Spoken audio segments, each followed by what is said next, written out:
quarta-feira e iremos agora iniciar uma aula de natureza e sociedade.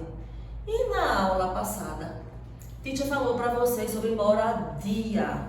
Que moradia são as casas, tá bom? O lugar onde cada pessoa mora. Que eu falei de vários tipos de casas, certo? Vários tipos de moradia, que pode ser uma oca, pode ser um apartamento ou uma casa, tá bom? Então, assim, existem vários tipos de moradia, tá? E ela foi feita para nos proteger. A Teacher falou que todo ser humano, ele precisa de uma moradia, tá? Tem que ter uma casa, um apartamento, qualquer lugar que ele esteja ali protegido do sol e da chuva.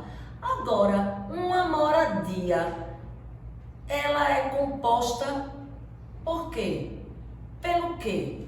Nós vamos falar hoje dos cômodos de uma moradia, os cômodos de uma casa ou de um apartamento, tá bom? Então, assim, geralmente toda casa ela vai ter um terraço, depois uma sala, aí vem os quartos, banheiro, cozinha e quintal.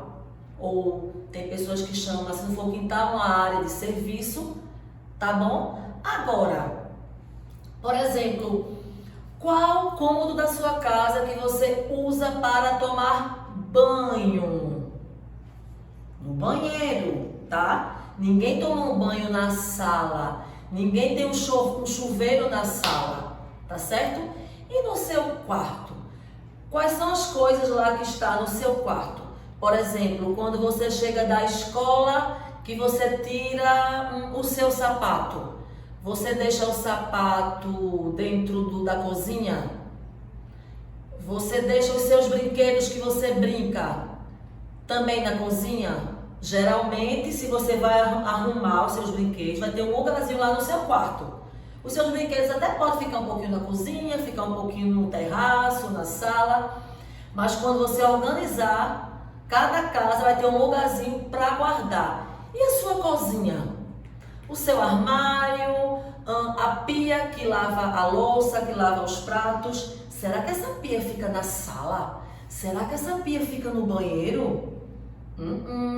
A pia de lavar a louça vai estar lá na cozinha, tá? Então, assim, cada cômodo, ele tem sua utilidade. O quarto, ai, gente, aquele cantinho tão bom que tem a cama, às vezes tem um banheiro ou não, mas todo quarto vai ter uma cama, tá? Que você passa o dia e você vai ter um momento lá para o seu descanso, você vai dormir na sua cama. Eu nunca vi também nenhuma cama na sala, eu nunca vi nenhuma cama lá na cozinha e nem no quintal. Só se ela estiver quebrada e joga para lá, mas uma cama vai estar no quarto, tá bom? Então, na sua atividade que você vai realizar agora no seu livro de Natureza e Sociedade, vocês vão ver sobre isso, sobre os cômodos, o que faz parte da cozinha, o que faz parte do quarto, tá? Como você organiza suas coisas, cada coisa no seu lugar, tá? Cada coisa lá no seu devido lugar. As coisas não podem virar uma bagunça nem ficar tudo misturado. As coisas da cozinha na sala, as coisas do quarto lá na cozinha não podem, tá? Cada um no seu lugar. Então você vai agora fazer sua atividade bem caprichada sobre tudo que a Teacher Flávia falou aqui, tá bem? Beijinho, até amanhã!